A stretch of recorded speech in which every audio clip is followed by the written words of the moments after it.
আল্লাহ পাক এবার কইব, কও দেখি তোমরা কি চাও, বলো কি চাও তোমরা কও।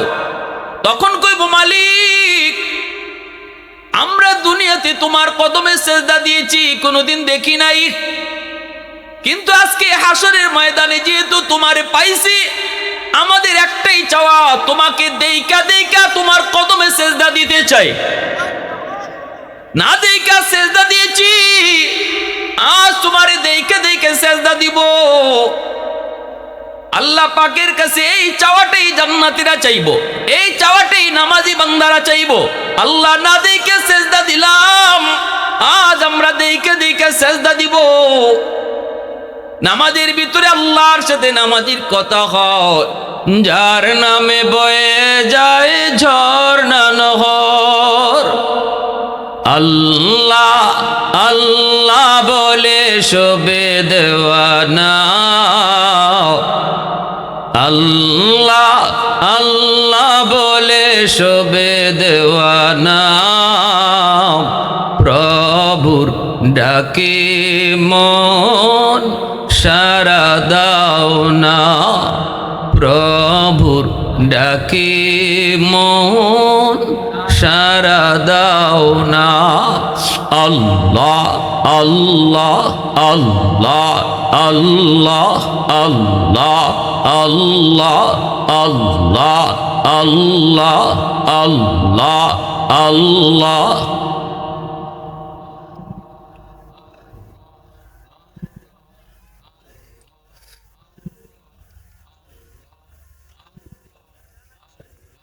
আল্লাহ আল্লাহ আল্লাহ আল্লাহ আল্লাহ আল্লাহ আল্লাহ আল্লাহ আল্লাহ আল্লাহ আল্লাহ।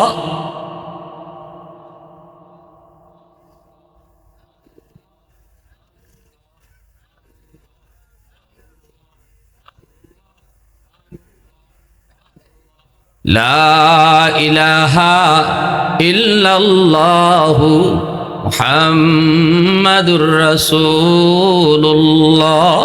হাদিসের মাহফিল যেখানে হয়, রহমতের ফেরেশতা ওই মাহফিলের চতুর্দিকে পাহারা বসায়।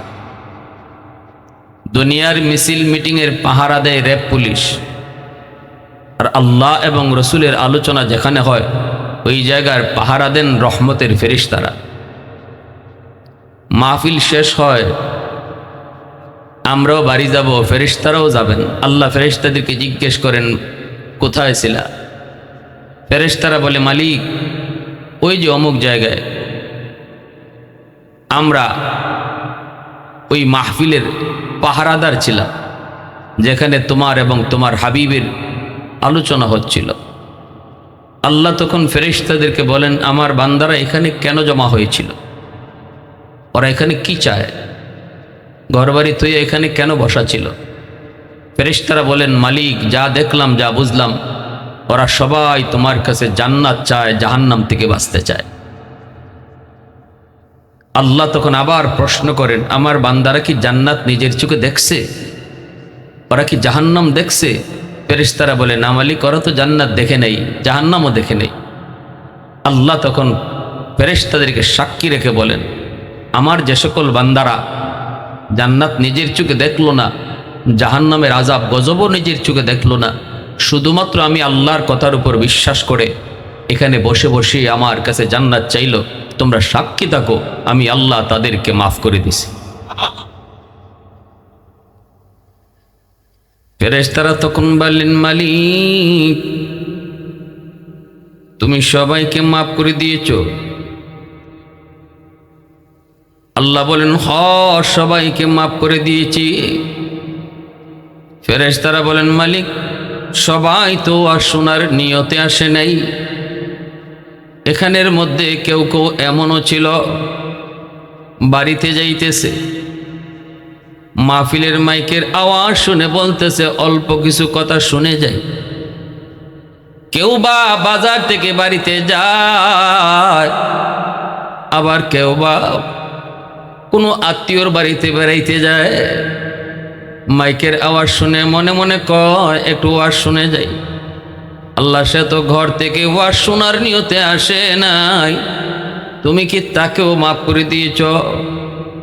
আল্লাহ তখন জবাবে বলেন, হুমুল জালিসু লা ইয়াশকা জালিসুহুম, এটা এমন এক বরকতি মজলিস, এই মজলিসে যেই বসে আমি তাকেই মাফ করে দিই।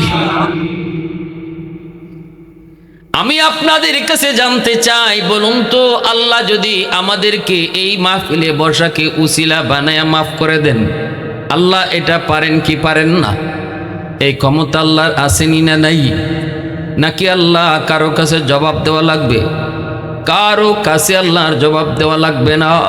কারণ হাসরের ময়দানে আল্লাহ পাকের কুদরতি কলিজার ভিতরে ৯৯ ভাগ দয়া আর মায়া থাকবে। আল্লাহ এই দয়া মায়ার কারণে ছোট থেকে ছোট উসিলায় তার বহু বান্দা বান্দিরে মাফ করবেন। ছোট থেকে ছোট উসিলায় তার বহু বান্দা বান্দিরে মাফ করবেন। হাসরের ময়দানে আল্লাহ পাকের মায়ার নজর, আল্লাহ পাক যখন বিচারকের আসনে বসবেন রে যুবক, রব্বুল আলামিন কিন্তু সেদিন অপরাধীর পক্ষে থাকবেন, গুনাহগারদের পক্ষে থাকবেন। কোনো রকম কোনো গুনাহগারকে আল্লাহ পাক কোনো একটা উসিলায় মাফ করতে পারেন কিনা, আল্লাহ সেই উসিলাটা তালাশ করবেন। আল্লাহ পাক উসিলা তালাশ করবেন, কোনো একটা উসিলায় মাফ করা যায় কিনা। তাহলে আল্লাহ পাক হাসরের ময়দানে তার গুনাহগার বান্দা বান্দির পক্ষে থাকবেন। সুবহানাল্লাহ, জোরে কও। আমরা দুনিয়াতে এমন দেখি, আদালতে যারা যান তারা কম বেশি বুঝেন। জজ সাহেব কিন্তু আসামির পক্ষে থাকে। জজ সাহেবের মাথায় থাকে কেমনে আসামির সাজাটা কম দেওয়া যায়, এজন্যই কিন্তু সাক্ষী প্রমাণ চুলচারা বিশ্লেষণ করে। কোনো এক জায়গায় যদি দুর্বলতা পায়, জজ সাহেব রায় দেয় না। 100% যখন প্রমাণিত হয় তখনই রায় দেয়, ঠিক কিনা জোরে বলেন। এমনকি জজ সাহেব তার বাসা থেকে কোর্টে যাওয়ার পথে যদি কোনো খুন নিজের চোখে দেখে, কে খুন করেছে এটাও দেখছে, তারপরও পৃথিবীর কোনো জজ তার চেয়ারে বসে ওই মামলার রায় দেওয়ার ক্ষেত্রে এই কথা বলে না, কি এর সাক্ষী আবার, আমি তো নিজেই দেখে আসলাম ওরে খুন করছে। কোনো জজ বলে না, কোনো বিচারকই কথা বলে না। দুনিয়ার বিচারক যদি আসামির পক্ষে থাকে, তাহলে সকল বিচারকের বিচারক যেদিন আমার আপনার মালিক হাসরের মাঠে বিচারে আসনে বসবেন, ওই দিন আল্লাহ তার অপরাধী গুনাহগার বান্দাবান্দির পক্ষে থাকবে।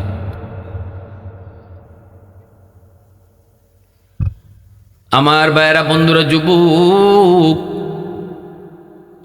এজন্যই কিয়ামতের ময়দানে একজন মানুষ যখন জাহান্নামের ফয়সালা হয়ে যাওয়ার পর শুধু বারবার পিছনের দিকে তাকায়, আল্লাহ পাক তারে ডাক দিয়া কাছে আইনা জিজ্ঞেস করবে, বান্দা শুধু বারবার পিছনে তাকাইতেছ কেন? তোমার তো ফয়সালা হয়েছে জাহান্নাম, তুমি জাহান্নামে যাবা, তো পিছনে দেখো কি?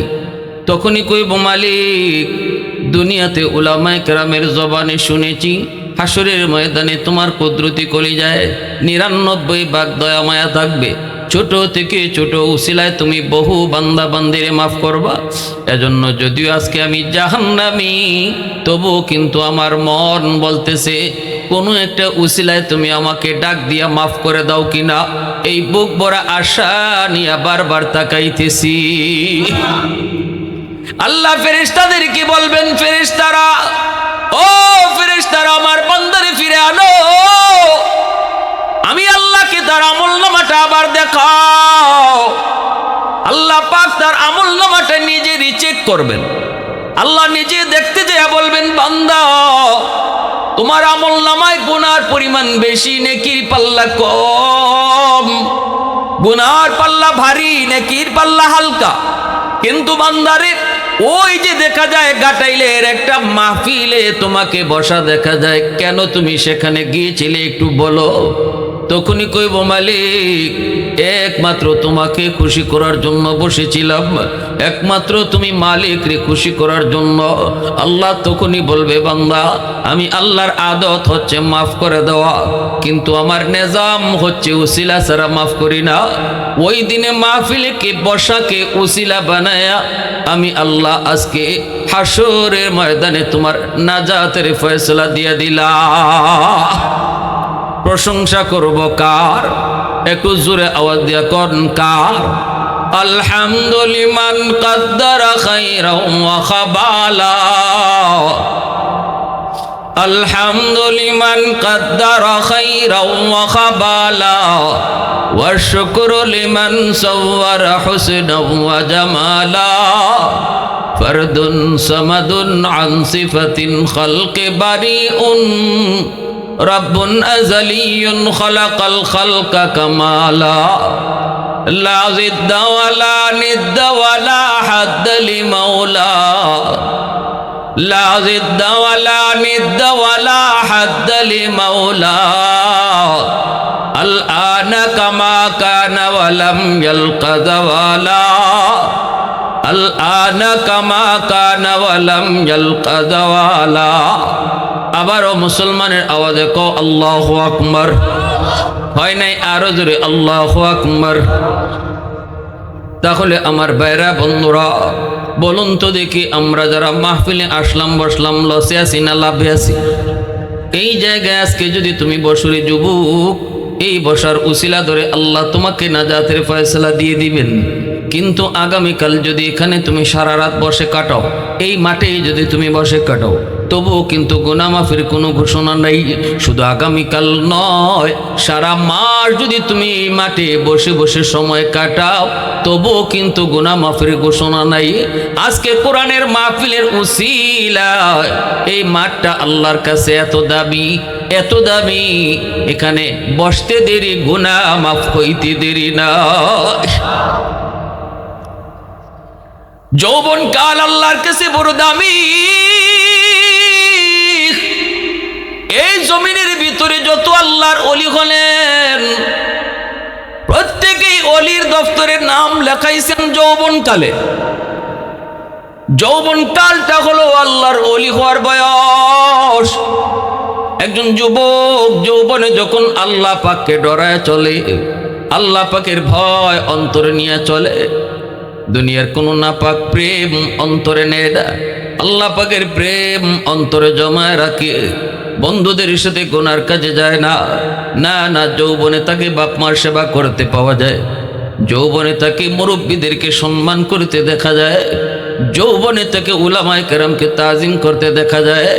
গান বাজনার আয়োজন করে না, সমাজের ভালো বলি কাজগুলিতে সে করে, সমাজের ভালো কাজগুলি সে হাতে নেয়। অন্তরে তার আল্লাহর ভয়, আল্লাহর ভয়। নবীজি বলেন লা ওয়ার আকাল কাফি, ওই যুবক যৌবনেই আল্লাহর ওলির তালিকায় নাম লেখা।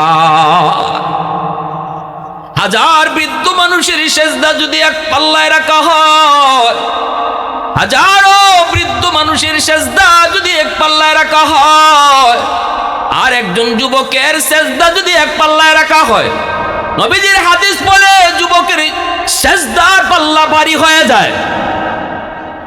কারণ তার এই বয়সটা হলো পাগলামির বয়স। এই বয়সে সে বন্ধুদের সাথে গান বাজনায় যাবে, এই বয়সে তার মতো যুবক জিনা করে ব্যভিচার করে, এই বয়সে তার মতো যুবক গাঞ্জা খায়, ইয়াবা খায়, এই বয়সে তার মতো যুবক মসজিদে যায় না, খেলাধুলার ভিতরে সময় কাটায় দেয়। কিন্তু যে যুবক আল্লাহর ভয় অন্তরে রাইখা আল্লাহকে ভয় করে চলে, আল্লাহকে ডরে ডরে চলে, আল্লাহ রসুল বলেন জানো না তোমাদের কাছে যুবক সাধারণ একটা মানুষ, কিন্তু আল্লাহর তালিকায় সে হলো ওলি। এজন্য ধন্য ওই যুবকগুলি, যে যুবকগুলি আজকের মাহফিলের আয়োজন করলো। বাংলাদেশের প্রত্যন্ত অঞ্চলে আমরা যাতায়াত করি, মন ভরে যায় যখনই যায় দেখি মুসলিম যুবকদের উদ্যোগে মাহফিলের আয়োজন হয়েছে। এর যুবক, এজন্য ভালো করে মনে রেখো, তোমার দাম কিন্তু আল্লাহর কাছে অনেক বেশি, তোমার সেজদার কিন্তু অনেক ওজন, তোমার সেজদার কিন্তু অনেক ওজন। আল্লাহ পাক রব্বুল আলামিন হাসরের ময়দানে ওই যুবককে আল্লাহ তার আরশের ছায়ার নিচে মেহমান বানাবেন। সাবআতু ইউযিল্লুহুমুল্লাহু ফি যিল্লিহি ইয়াওমা লা যিল্লা ইল্লা যিল্লুহু ইমামুন আদিলুন ওয়া রাজুলুন শাবুন নাশাআ ফি ইবাদাতি রাব্বিহি। নবীজি বলেন, জানোনি কিয়ামতের ময়দানে আল্লাহর আরশের ছায়া ছাড়া, হাসরের ময়দানে আল্লাহর আরশের ছায়া ছাড়া যেদিন কোনো ছায়া থাকবে না, ওই ছায়ার নিচে আল্লাহ পাক 7 দল মানুষকে মেহমান বানাবেন। এই 7 দলের ভিতরে এক দল হলো ওই যুবক, ওই যুবতী, যেই যুবক যুবতী যৌবনে আল্লাহকে ভয় করে চলছে, তাদেরকে আল্লাহ পাক আল্লাহর আরশের ছায়ার নিচে আল্লাহ মেহমান বানায় রাখবে। আরেকটু আওয়াজ দিয়া কও না সুবহানাল্লাহ। হয় নাই? আরো জোরে সুবহানাল্লাহ। এ যুবক আরো জোরে আল্লাহু আকবার।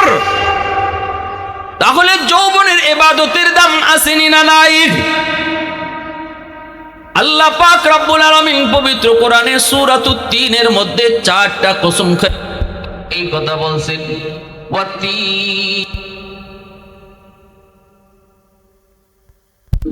ওয়াতুরি সিনিন ওয়া হাযাল বালাদিল আমিন। আল্লাহ পাক তিনের কসম খাইলেন, জাইতুনের কসম খাইলেন, তোর পাহাড়ের কসম খাইলেন, পবিত্র মক্কা নগরীর কসম খাইলেন। 4টা কসম খেয়ে আল্লাহ বলছেন, যেই যুবক যৌবনে আল্লাহ পাকের গোলামি করব, যেই যুবক যৌবনে আল্লাহর হুকুম মান্য চলব, বুড়া বয়সে যখন সে পারবে না, গায়ে শক্তি না থাকার কারণে, যেমন গায়ে তার শক্তি ছিল যতদিন মসজিদে গিয়ে নামাজ আদায় করেছে, গায়ে শক্তি ছিল যতদিন জামাতের সাথে নামাজ আদায় করেছে, যেই বয়সে তার গায়ে কোনো শক্তি থাকবে না, বৃদ্ধ হয়ে যাবে, মসজিদে যাওয়া তার সম্ভব হবে না, মসজিদে যেতে চাইলে তার ভয় হয়, কোথায় জানি সে মাথা গোড়ায় পড়ে যায়, শক্তি কম, শক্তি তার নাই, গায়ে নাই, ওই মানুষটা যখন সে ঘরে নামাজ পড়বে, আল্লাহ পাক কসম খায় বলেন, ওই বুড়া মানুষটা ঘরে নামাজ পড়বে, কিন্তু আমি আল্লাহ তার যৌবনে মসজিদে গিয়া নামাজ আদায় যে করত, ওই মসজিদের সওয়াব তার আমল নামায় লেখা হবে। ইল্লাল্লাযীনা আমানু ওয়া আমিলুস সালিহাত ফালাহুম আজরুন গায়রু মামনুন। আল্লাহ পাক রব্বুল আলামিন 4টা কসম খায় কিন্তু এই কথা আমাদেরকে জানাইছেন। তাহাজ্জুদের নামাজ পড়তো আল্লাহর গোলাম, শক্তি ছিল তার যতদিন, এখন তার গায়ে কোনো শক্তি নাই, ঘুমায় রইছে, তাহাজ্জুদ পড়তে পারেন না, কিন্তু মনে মনে তার বড় আফসোস। আল্লাহ পাক কয়, বান্দারে আফসোস কইরো না, শক্তি তো তুমি নিজে নিজে নষ্ট করো নাই, বৃদ্ধ তো তুমি নিজে নিজে হও নাই, আমি আল্লাহ তোমাকে বৃদ্ধ বানাইছি। শক্তি যদি আগের মতোই থাকতো, আজও তুমি তাহাজ্জুদ পড়তে আমি আল্লাহ জানি। অতএব বান্দা, যদিও তুমি ঘুমায় থাকবা, তবুও তোমার আমল নামায় যৌবনে তাহাজ্জুদের সওয়াব উঠায় দেওয়া হবে। ফেরেশতাদেরকে আল্লাহ ডাক দিয়ে কোথায় বলবে, ফেরেশতারা শুন, আমার বান্দা নিজে নিজে বুড়া হয় নাই, ইচ্ছা করে সে বৃদ্ধ হয় নাই, আমি আল্লাহ তারে বুড়া বানাইলাম। আজও যদি তার গায়ে শক্তি থাকতো, আজও সে তাহাজ্জুদের নামাজ পড়তো। অতএব আমার বান্দা যদিও ঘুমাই রইছে, তবুও তার আমল নামায় তাহাজ্জুদের সব লিখে দাও। 5 ওয়াক্ত নামাজ পড়তো, এই সওয়াবটা উঠায় দাও।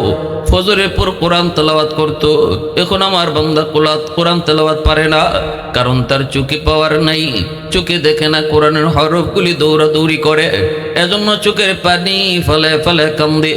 আল্লাহ পাক রব্বুল আলামিন কয়, ফেরেশতারা শোনো, আমার বান্দা যদিও কোরআন পড়তে পারে না, তবুও কিন্তু তেলাওয়াতের সব থেকে বঞ্চিত করো না, কারণ এই চোখের পাওয়ারটা আমি আল্লাহ কেড়ে নিয়েছি। আজও যদি তার পাওয়ার থাকতো, তিলাওয়াত করতো। অতএব বান্দা যদিও তিলাওয়াত করতে না পারে, তবু আমল নামায় তিলাওয়াতের সব উঠায় দাও। আর একটু জোরে কওটা প্রশংসা করব কার? একটু মালিকের নাম জোরে কও কার? আর একটু জোরে কও কার? এজন্য বলতেছি যুবক, যৌবনে পাগলামি করো না, যৌবনটার মূল্য দাও। হাসরের ময়দানে আল্লাহ পাক রব্বুল আলামিন তোমাকে আজকে মসজিদে পাওয়া যায় না রে যুবক, ওয়াজ মাহফিল শোনার পরও কিন্তু তুমি নামাজে যাও না। জুম্মার দিন তোমাকে ডাকা হয়, বোঝানো হয়, জুম্মার বয়ানটাও ঠিক মতো শোনো না, 5 ওয়াক্ত নামাজটাও তুমি পড়ো না। মনে মনে চিন্তা করেছো আরেকটু বয়স হোক তারপরে নামাজ পড়ব, তারপরে গুনাহ ছাড়ব। কিন্তু একটু যদি চিন্তা করে দেখো তোমার মতো কত যুবক যৌবনী কবরে চলে গেছে। আপনাদের ঘাটাইল এলাকায় যুবক যৌবনে মারা যায় না যায় না? বাবার আগে ছেলে মারা যায় না যায় না? দাদার আগে নাতিও যায় কি যায় না? দুনিয়া আসার সময় সিরিয়াল আছে, যাবার সময় কোনো সিরিয়াল নাই। কে আগে যায় কেউ জানে না, কেউ জানে না, কেউ জানে না। হাসরের মাঠে আল্লাহ পাক একটা ঘোষণা দিবেন, আলাইসা মিনকুম আদিলা। হাসরের ময়দানে সমস্ত মানুষগুলি আল্লাহর ঘোষণা শুনবে। আল্লাহ পাক ঘোষণা দিবেন, আলাইসা মিনকুম আদিলা, তোমাদের ভিতরে এমন কি কেউ আছো ইনসাফের সাথে জবাব দিবা, সঠিক কথা বলবা, এমন কি কেউ আসো নি? একটু আমাকে কও। হাসরবাসী মানুষগুলা কইব, মালিক আমরা আজকে ইনসাফের সাথে জবাব দিব, কও তুমি কি জানতে চাও? আল্লাহ তখন কইব, তাহলে বলো তো দুনিয়াতে যারা আমাকে সেজদা দিল আর যারা আমাকে সেজদা দেয় নাই, কে কার সাথে থাকবে? কে কার সাথে আজকে হাসরের ময়দানে থাকবে? ইনসাফের সাথেই মানুষরা জবাব দিয়া কইব, ও মালিক আজকে ইনসাফের জবাব হলো যে যাকে মাবুদ বানাইছে সে তার সাথেই থাকবে, যে যাকে সেজদা করেছে সে তার সাথেই থাকবে। আল্লাহ তখন বলবেন, ঠিক জবাব দিয়েছ, সঠিক জবাব দিয়েছ। অতএব আমি আল্লাহকে যারা সেজদা করো নাই, তোমরা যারা পূজা করছো, যার গোলামি করছো, তার সাথে তোমরা জাহান্নামে যাও। মূর্তি পূজারীর দল মূর্তির সাথে জাহান্নামে যাবে, বটগাছ পূজারীর দল বটগাছের সাথে জাহান্নামে যাবে, অগ্নি পূজারীর দল অগ্নির সাথে জাহান্নামে যাবে। এমনিভাবে তুলসী গাছ পূজারীর দল তুলসী গাছের সাথে জাহান্নামে যাবে, সূর্য পূজারীর দল সূর্যের সাথে জাহান্নামে যাবে, শয়তানের পূজারীর দল শয়তানের সাথে জাহান্নামে যাবে। সবাই যার যার মাবুদের সাথে চলে গেল, একদল মানুষ শুধু রয়ে গেল। আল্লাহ তাদেরকে জিজ্ঞেস করবেন, তোমরা কেন দাঁড়ায় আছো? তোমরা কারো না কারোর সাথে যাও না কেন?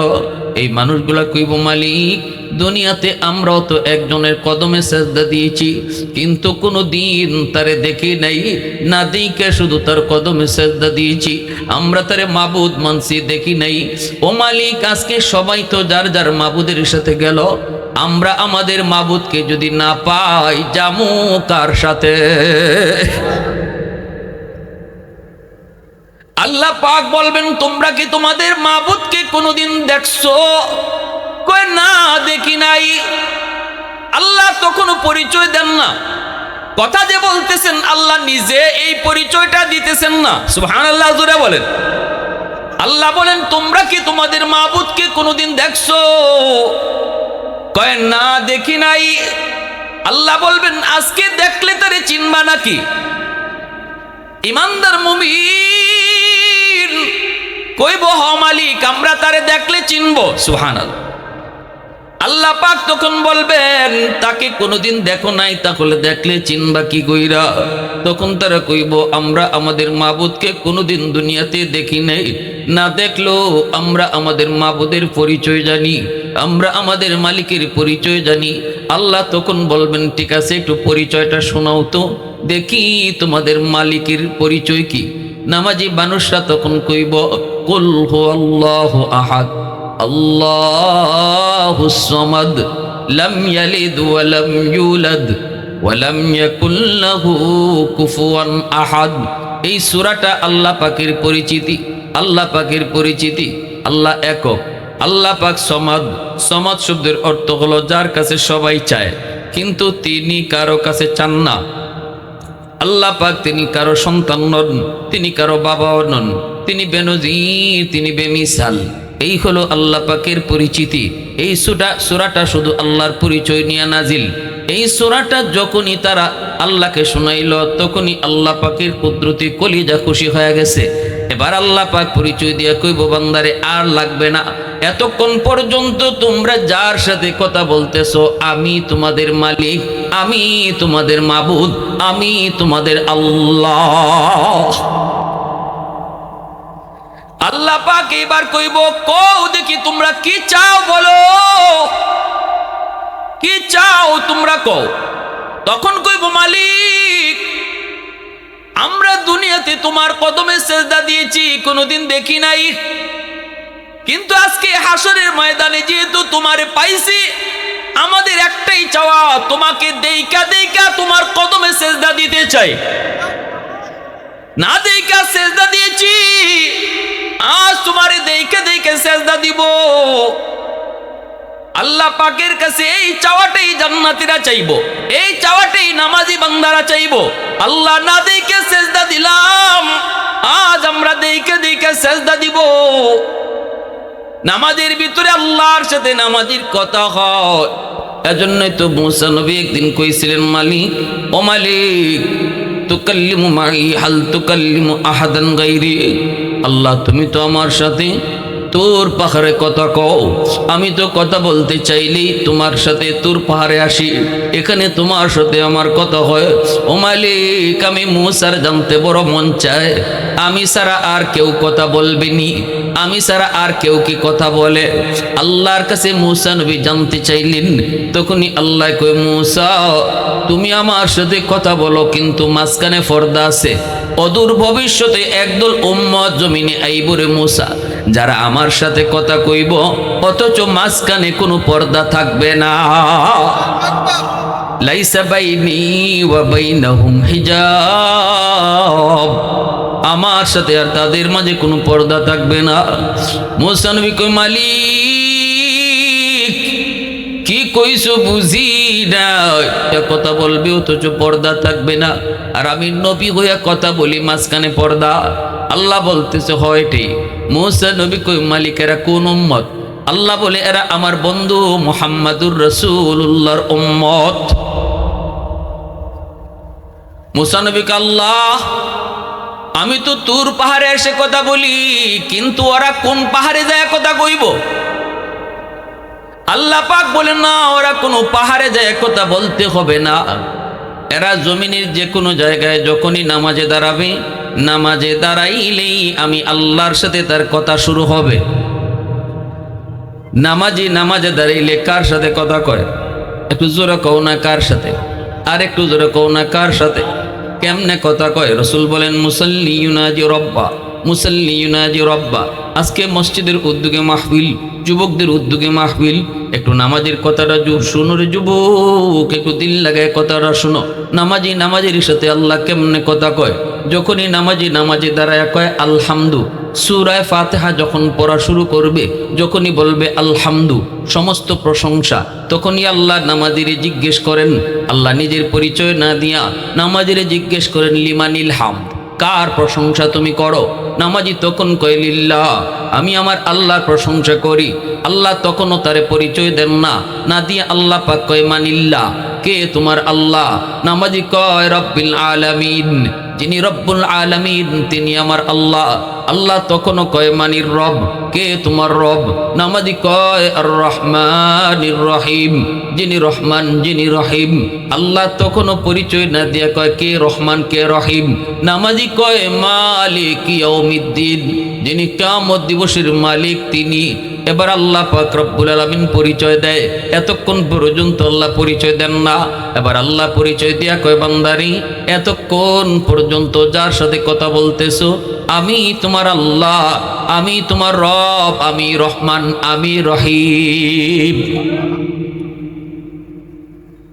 তখন নামাজি আল্লাহকে কয়, আল্লাহ তুমি আমার আল্লাহ? আল্লাহ ক হ। নামাজি তখন আল্লাহ শোনো তাহলে আমি তোমারে কই। আল্লাহ কয়, কি কও? কয়, ইয়্যাকা না'বুদু ওয়া ইয়্যাকা নাস্তাঈন। আল্লাহ আমি তোমারই ইবাদত করি, তোমারই কাছে সাহায্য চাই। এতক্ষণ শুধু তিনি বলছে, থার্ড পার্সনে কথা বলছে। যখনই আল্লাহ বলছে আমি, তখন নামাজি কয় তুমি। আল্লাহ তোমারই ইবাদত করি, তোমারই কাছে সাহায্য চাই। আল্লাহ খুশি হইয়া বলতেছে বান্দা তুই কি চাইবি চা, আমার কাছে যা চাইবি আমি তোরে তা দিমু, আমি তোর উপর খুশি, বল তুই কি চাইবি। নামাজি তখন কিন্তু ঢাকা শহরে বাড়ি চায় না, তখন নামাজি কিন্তু 5 তলা বাড়ির কথা বলে না, 10 কাঠা জাগার কথা বলে না, বলে না আমার 5টা সন্তান দেও, আমার 10টা সন্তান দেও। নামাজি তখন আল্লাহর কাছে যে জিনিসটা চায় এটাই তার জীবনে সবচেয়ে বড় চাওয়া। একজন মানুষের জীবনে সবচেয়ে বড় চাওয়া আল্লাহর কাছে। আল্লাহ কয় কি চাইবি ক, যা চাইবি তা পাইবি। তখনই কয় ইহদিনাস সিরাতাল মুস্তাকিম, আল্লাহ তুমি আমাকে জান্নাতে যাওয়ার রাস্তা দেখাও। আওয়াজ দিয়ে কোন সুবহানাল্লাহ। একজন মানুষ জান্নাতে যাওয়ার রাস্তা পেয়ে গেছে, দুনিয়া আসা তার জন্য সার্থক। আরেকজন মানুষ জান্নাতের পথ পায় নাই, সে যত বড় বিল্ডিং এর মালিক হোক, যত টাকার মালিক হোক, যত ক্ষমতার মালিক হোক, জান্নাতের পথ পায় নাই, জাহান্নামের পথে চলতেছে, তার দুনিয়া আসা ব্যর্থ, তার দুনিয়া আসা ব্যর্থ। এজন্য আল্লাহ পাক বলেন ফামান যুহজিহা আনিন নার ওয়া উদখিলাল জান্নাতা ফাকাদ ফাত, জাহান্নাম থেকে যে বেঁচে গেল, জান্নাত যে পেয়ে গেল, সেই তোমাদের মধ্যে সফল। এবার তার বাড়ি না থাকতে পারে, তার গাড়ি না থাকতে পারে, তার পরনে দামি কাপড় না থাকতে পারে, চেহারায় দারিদ্রতার ছাপ থাকতে পারে, কিন্তু যদি সে জান্নাতি হয়ে যায় আল্লাহ বলে সেই সফল। আর ব্যর্থ ওই মানুষ, যে মানুষটা জান্নাত পাইল না, সে তামাম দুনিয়ার মালিক হয়ে গেল, জান্নাত পাইল না, আল্লাহ বলেন সে ব্যর্থ, সে ব্যর্থ, সে ব্যর্থ। ঠিক কিনা জোরে বলেন। তাহলে সফলতার মাপকাঠি কি? চেয়ারম্যান হওয়া? সফলতার মাপকাঠি এমপি হওয়া? সফলতার মাপকাঠি কোটি কোটি টাকার মালিক হওয়া? না, সফলতার মাপকাঠি হলো জান্নাতি হওয়া। ঠিক কিনা? সফলতার মাপকাঠি হলো জান্নাতি হওয়া, সফলতার মাপকাঠি হলো জান্নাতের রাস্তা দিয়ে চলা। বেলাল হাবশী রাদিয়াল্লাহু তাআলা আনহু, নাম শুনছেন না? বেলালের নাম শুনছেন? তিনি কি ছিলেন? গোলাম। গোলাম, কালো হাবশার মানুষ, উমাইয়ার গোলাম ছিলেন, ছাগল রাখালি করেন। রাসূলের কাছে ঈমান আনার পর উমাইয়া এবং মক্কার উশৃঙ্খল যুবকগুলি বেলালকে নির্যাতন করলো। আরবের মরুভূমির ভিতরে বেলালকে চিৎ করে শোয়া রাখলো, বুকের উপর মস্ত বড় পাথর চাপা দিয়ে রাখলো। বেলালের গলার মধ্যে রশি লাগায়া তারা ঘোড়ার সঙ্গে লাগায়া দৌড়ালো, এতে করে বেলালের চামড়াগুলি খসে খসে পড়ে, জান যায়, জান যায়। এই অবস্থায় উমাইয়া কানে কানে যায় শুনতেছে বেলালে কি কয়, একটু শুনি। মরবার সময়, মৌতের সময় একটু আমার দেব দেবীর নাম বলে কিনা। কান লাগায়া উমাইয়া শুনতেছে বেলালের মুখ থেকে, তখনও আস্তে আস্তে বের হইতেছে আল্লাহ আল্লাহ আল্লাহ, আহাদ আহাদ আহাদ শব্দ বের হইতেছে। উমাইয়া তখনই বেলালে হাফির জিব্বাটারে টান দিয়া বের কইরা এই জিব্বার মধ্যে পেরেক মারলো। নাউজুবিল্লাহ জোরে কও। হযরত আবু বকর সিদ্দিক রাদিয়াল্লাহু তাআলা আনহু বেলালের পাশ দিয়ে যান, আর বেলালের কাছে যায় কানে কানে বলতেছেন, বেলাল রে, ও বেলাল, এদেরকে খুশি করার জন্য একবার অন্তত এদের দেবদেবীর নাম বলো। কিন্তু বেলাল বলতেছে, না ভাই আবু বকর, আমি পারবো না, আমার মুখ থেকে আল্লাহ ছাড়া অন্য কিছু বের হয় না, আমি চাইলো আমার জবান থেকে আল্লাহ ছাড়া কিছু বের হবে না। বেলাল হাফির এই উত্তর শোনার পর আবু বকর সিদ্দিক নবীর কাছে চলে গেলেন। আল্লাহর নবীর কাছে যা বলতেছেন, নবী গো, অনুমতি যদি দেন আমি বেলালকে কিনে আনবো, বেলালকে উমাইয়ার কাছ থেকে কিনে আনবো, বেলালকে হয়তো উমাইয়া মেরে ফেলবে গো নবী, অনুমতি দেন, যত টাকা লাগুক, যত পয়সা লাগুক, উমাইয়ার কাছ থেকে বেলালকে কিনে আনবো। রসুল বলতেছেন, আবু বকর, বেলালকে তুমি যেই পয়সা দিয়ে কিনবা রে, ওই পয়সায় আমি নবীরও কিছু টাকা নিও, আমি নবীরও কিছু পয়সা যোগ কইরো, কারণ আমি জানি হাসরের ময়দানে আল্লাহ পাক, হাসরের ময়দানে আল্লাহ পাক ঘোষণা দিবেন, আমার বেলালকে কারা কারা কিনছো, কে কিনছো। সেদিন তুমি যখন হাত উঠাইবা, আমিও যেন হাত উঠে বলতে পারি, মালিক, আমিও বেলালকে কিনে আনছি। কি পরিমাণ দাম বেলাল হাফসির, কি পরিমাণ দাম বেলাল হাফসির। এইবার হযরত আবু বকর সিদ্দিক 10টা দিনার নিয়ে অনেকগুলি পয়সা নিয়ে তিনি চলে আসছেন উমাইয়ার কাছে। যত চাইবো অত দিয়ে তিনি কিনে নিবেন। উমাইয়াকে জিজ্ঞেস করলেন, উমাইয়া বেলালকে বিক্রি করবানি? উমাইয়া কয়, হ, কি বিক্রি করে ফেলব। এই গোলাম আমার কোনো কথা শুনে না, আমার কোনো কথা মানে না, যদি নিতে চাও আমি বিক্রি করে ফেলব। আবু বকর সিদ্দিক বলেন, দাম কত বলো? উমাইয়া বলতেছে, দিয়া দেও 10 দিনার, দিয়ে দেও 10 দিনার। আবু বকর সিদ্দিক বলতেছেন, নেও, দিলাম 10 দিনার। সাথে সাথে তিনি 10 দিনার দিয়ে দিছেন। এইবার উমাইয়া ডাক দিয়া কয়, আবু বকর, আমি ভাবছিলাম তুমি বড় বুদ্ধিমান, কিন্তু দেখলাম তুমি বোকা। আমি তো চাইলাম মাত্র 10 দিনার, তুমি যদি 1 দিনারও আমাকে দিতা আমি বেলালকে বিক্রি করে দিতাম, কারণ এই বেলালকে দিয়ে আমার কোনো কাম হয় না। তুমি তো ঠকছো। আবু বকর সিদ্দিক বলেন, আরে উমাইয়া, আমি ঠকি নাই, ঠকছো তুমি। কথা বুঝেননি আপনারা আমার? আমি ঠকি নাই, ঠকছো তুমি। কারণ বেলালকে তুমি চিনো না, বেলালকে আমি চিনেছি, আমার রাসূলও চিনেছেন। আজ যদি 10 দিনার আর 20 দিনার তুমি 100 দিনার বেলালের দাম চাইতা, যত চাইতা আমি তত দিয়ে কিনে নিতাম। আল্লাহু আকবার, জোরে কও। যত চাইতে তত দিয়ে কিনে নিতাম, কিন্তু তুমি 10 দিনার চাইয়া ঠকছো। তুমি যদি 100 দিনারও চাইতে আমি তা দিয়ে কিনে নিতাম। এইবার দেখা যায় উমাইয়া ঠকলো। আল্লাহ নবীর কাছে বেলাল হাবশিকে আবু বকর সিদ্দিক নিয়ে হাজির হলেন। নবীজির কাছে হাজির হলেন বেলালকে নিয়ে। আল্লাহ পাক ডাক দিয়া কয়, বন্ধু আমার, বেলালের চাকরি দিমু আমি আল্লাহ, বেলালের চাকরি দিমু আমি আল্লাহ।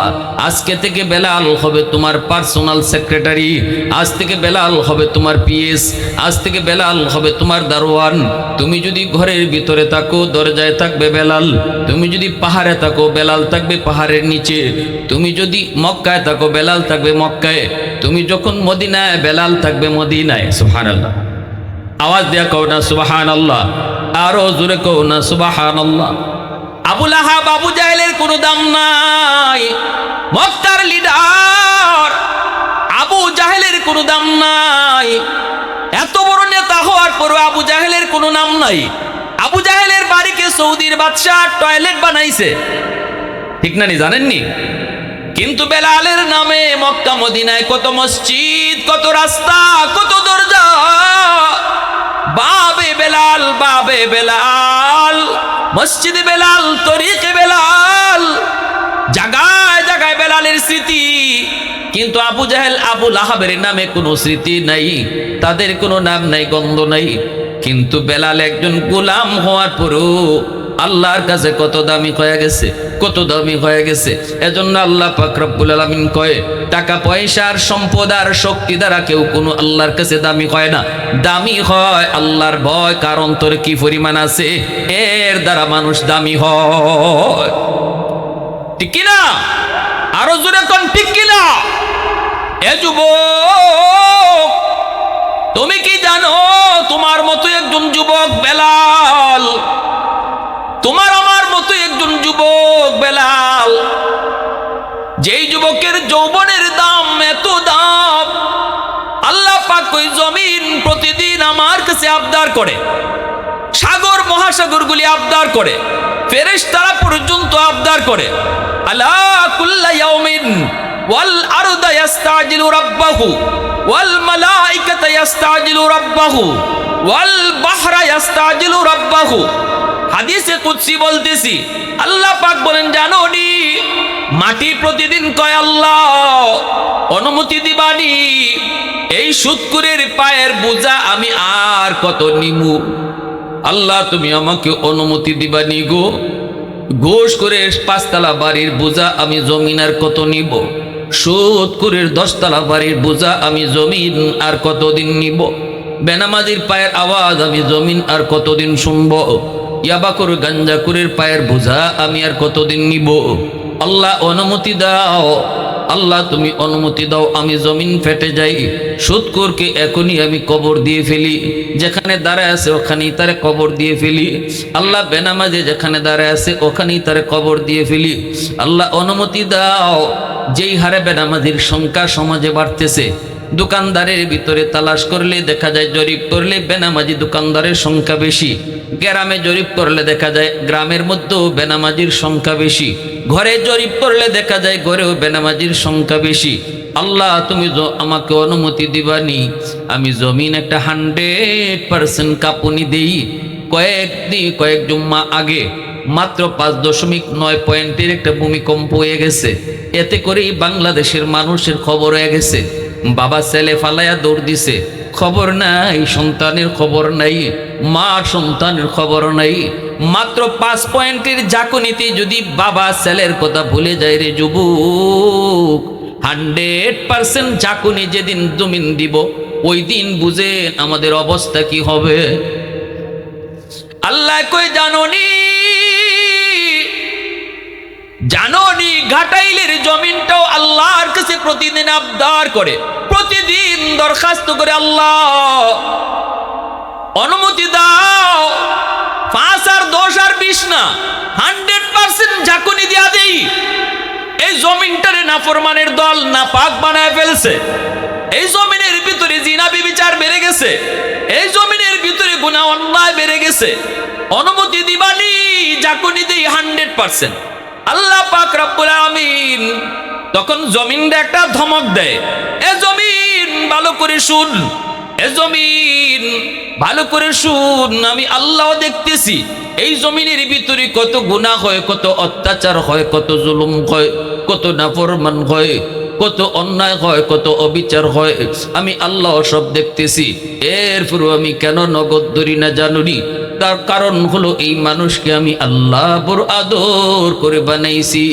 আসমান আল্লাহ বানাইছেন কুন ফায়াকুন বইলা, জমিন আল্লাহ বানাইছেন কুন ফায়াকুন বইলা, ফেরেশতা আল্লাহ বানাইছেন কুন ফায়াকুন বইলা, কিন্তু আমারে আপনারে আল্লাহ পাক কুন ফায়াকুন বলে বানায় না। আমারে আপনারে যখন আল্লাহ বানাইছে, আল্লাহ বলে খালাকতু বিয়াদাইয়া, আমি আমার বান্দা বান্দিরে নিজের হাত দিয়া বানাইছি। আল্লাহ বলে রে জমিন, এই মানুষকে তো আমি আল্লাহ নিজের হাতে বানাইছি, এজন্য মারতে আর ধ্বংস করতে মায়া আমার লাগে। তুমি জমিন তো বানাও নাই, তোমরা ফেরেশতাও মানুষ বানাও নাই, অতএব মানুষ মেরে ফেললে তোমাদের কোনো দরদ নাই। দরদ তো আমি আল্লাহর, কারণ আমি তো নিজের হাতে মানুষ বানাইছি। আসমান বানাই তো আমি হাত লাগাই নাই, জান্নাত জাহান্নাম বানাই তো আমি আল্লাহ হাত লাগাই নাই, কিন্তু আমার বান্দা বান্দিরে বানাইতে আমি আমার হাত লাগাইছি। অতএব এই মানুষের প্রতি আমি আল্লাহর দরদ। গুনাহ যদি করে তো আমি আল্লাহর করে। 70 বছর গুনাহ করার পরেও যদি আমার বান্দা তওবা করে, 70 বছর লাগামো না আমি আল্লাহ কবুল করতে 10 মাসও লাগাইমু না, 10 ঘন্টাও লাগাইমু না। 70 বছরের গুনাহ আমি আল্লাহ 70 সেকেন্ডে মাফ করে দিমু। 60 বছর আমার বান্দা গুনাহ করেছে, 60 বছর পরে যদি তওবা করে, 60 মাস লাগামু না, 60 ঘন্টাও লাগামু না, 60 সেকেন্ডে তার গুনাহ মাফ করে দিমু। অতএব আমার বান্দা আমার বান্দি যদি গুনাহ করে আমি আল্লাহর করে, তোমরা কি একটু থামো? আল্লাহ পাক ধমক দিয়ে জমিনে থামায় দেই, ফেরেশতাদেরকে আল্লাহ পাক ধমক দিয়ে থামায় দেই, সাগর মহাসাগরকে আল্লাহ ধমক দিয়ে থামায় দেই, বঙ্গোপসাগরের পানিটাও আল্লাহর কাছে ডাক দিয়ে কই, মালিক আমি সাগরের পারে কত নাফরমানি করে, কত গুনাহগার গুনার আয়োজন করে, পানিতে নাইমাও তারা কত অন্যায় করে, আমি সাগরের পানি আর কতদিন এই গুনাহ দেখব, এই গুনাহ কতদিন দেখব, ধৈর্য ধরবো তো আর কতকাল, আসবিরু ইলা মাতা আসবিরু, ধৈর্য ধরবো তো আর কতকাল আমি ধৈর্য ধরবো। আল্লাহ অনুমতি দাও, গোটা জমিনটারে ডুবাইয়া দেই, নাফরমান গুলাকে আমি ডুবাইয়া দেই। যেই জমিনটা ওরা গুনাহ করে নাপাক বানাইছে, এই নাপাক জমিনটারে আমি পানি দেয়া পাক বানায় দিই। আল্লাহ সাগর মহাসাগরকে আল্লাহ ধমক দিয়ে থামায় দেয়। এজন্য আমার ভাই মনে রাখবা, আল্লাহ পাক রব্বুল আলামিন কয়, যুবক তুমি যখন যৌবনে আমার গোলামি করবা, যৌবনে যখন আমারে ভয় করে চলবা, তোমার সেজদার উসিলায় আমি আল্লাহ জমিন টিকায় রাখব। এ যুবক ভাই, তুমি জানো না তোমার সেজদার উসিলায় আল্লাহ জমিন টিকায় রাখছে। তোমার সেজদার উসিলায় এখনো জমিন টিকে আছে। আসমান যা তার জায়গা জায়গায় টিকে আছে। তোমার সেজদার উসিলায় এখনো সূর্য উঠে, তোমার সেজদার উসিলায় এখনো সূর্য ডুবে, তোমার সেজদার উসিলায় এখনো সময় মতো বৃষ্টি হয়, জমিন থেকে ফসল হয়, নদী থেকে মাছ মিলে, সব কিছু তোমার সেজদার উসিলায়। এজন্য আল্লাহ পাক রব্বুল আলামিন কয়, বেলাল হাবশী এমন একজন যুবক নবীজির কাছে আসলেন, আল্লাহর নবীর কাছে আসলেন, যৌবনে আল্লাহর প্রেমিক হলেন, যৌবনে নবীর প্রেমিক হলেন, দিলের ভিতরে নবীর প্রেম, দিলের ভিতরে আল্লাহর প্রেম, দিলের ভিতরে নবীর প্রেম, দিলের ভিতরে আল্লাহর প্রেম। আবু বকর যৌবনে নবীজির কাছে আসলেন, হযরত ওমর ফারুক যৌবনে নবীর কাছে আসলেন, আমির হামজা যৌবনে নবীর কাছে আসলেন। এই যুবকদের দ্বারাই ইসলাম শুরু হলো। সুবহানাল্লাহ। এই যুবকদের দ্বারাই নবীজি সাহায্য পাইলেন। আল্লাহর নবীকে সর্বপ্রথম সাহায্য করেছে যুবকরা, মক্কার যুবকরাই নবীকে সর্বপ্রথম সহযোগিতা করেছে। নবীজির ডানে বামে ছিল যুবকরা। সুবহানাল্লাহ। আওয়াজ দিয়ে কও, আর একটু জোরে কও আল্লাহু আকবার, আরো জোরে কও আল্লাহু আকবার। আল্লাহ বলতেছেন, বন্ধু, ও বন্ধু বেলাল তোমার পার্সোনাল সেক্রেটারি। মদিনায় যখন হিজরত করে গেলেন, নবী মদিনার মসজিদের ইমাম, এইবার নবীর মুয়াজ্জিন কে হবে? আল্লাহ বলতেছেন, বন্ধু মুয়াজ্জিনও আমি আল্লাহ বানাবো। সুবহানাল্লাহ। আচ্ছা আস্তে কোন জোরে কোন। আল্লাহ বলে, বন্ধু মদিনার মসজিদের ইমাম, মদিনার মসজিদের ইমাম তুমি, মুয়াজ্জিন কে হবে জানোনি? আল্লাহ কয় বন্ধু মুয়াজ্জিন হবে তোমার বেলাল। তুমি হবে মসজিদের ইমাম আর মুয়াজ্জিন হবে বেলাল। তুমি হবে ইমাম আর তোমার মুয়াজ্জিন হবে বেলাল। বেলাল হাবশী মদিনার মসজিদের মুয়াজ্জিন।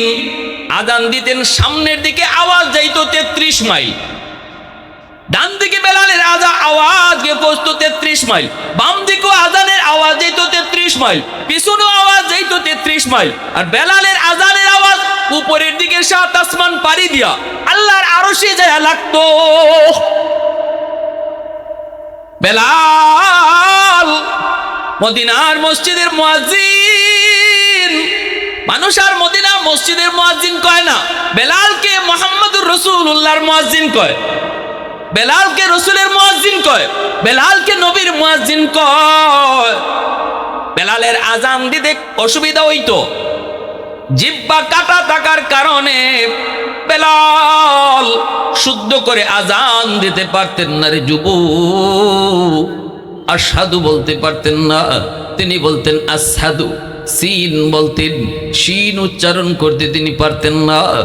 এইবার দেখা গেল যখনই তিনি আশহাদু কয়ে আজান দেয়, সাহাবায়ে কেরাম নবীকে তারা এরকম পরামর্শ দিলেন, নবী গো বেলালের আজান তো শুদ্ধ হয় না, আশহাদু বলতে পারে না, আশহাদু কয়। আপনি মুয়াজ্জিন পাল্টান, ভালো মুয়াজ্জিন রাখেন। আল্লাহর নবী বলতেছে, তোমরা যদি পরামর্শ দাও তাহলে তোমাদের পরামর্শ মতোই হবে। এশার নামাজের পরে বিশ্ব নবী দু জাহানের বাদশা বেলালকে কাছে ডাক দিয়ে আইনা কই, বেলাল তোমার আজানে সমস্যা, শিন বলতে পারো না, সিন কও, জিহ্বায় তোমার সমস্যা, তোমার আজান দিতে সমস্যা হয়, এজন্য ফজর থেকে আর আজান দেওয়া লাগবে না, মুয়াজ্জিন নতুন মুয়াজ্জিন আসবে। এইভাবে রসুল যখনই কইলেন আর আজান দেওয়া লাগবে না, তখনই বেলালের মাথায় যেন আসমান ভেঙে পড়ল। এশার নামাজ পড়ে সবাই যার যার মতো করে বাড়ি চলে যায় না, শুধু একজন, তিনি কি আর কেউ নয় রে যুবক, তিনি হলেন বেলাল। মদিনার মসজিদের কোনায় বসে বসে তিনি কান্দে আর আল্লাহর কাছে ডাক দেখো, মালিক তুমি তো আমাকে এই মসজিদের মুয়াজ্জিন বানাইছো, তুমি তো আমাকে তোমার বন্ধুর মুয়াজ্জিন বানাইছো, চাকরি তো দিছো তুমি, কিন্তু তোমার বন্ধু তো আমার চাকরি থেকে নট করে দিছে। ও মালিক আমি মানি না, তোমার আদালতে আপিল করলাম। সুবহানাল্লাহ। আরেকটু জোরে কও আল্লাহু আকবার, আরেকটু জোরে কও আল্লাহু আকবার। বেলাল কয়, মালিক তোমার আদালতে আপিল করেছি, নিম্ন আদালতে আমার বিরুদ্ধে রায়, উচ্চ আদালতে আমি আপিল করেছি।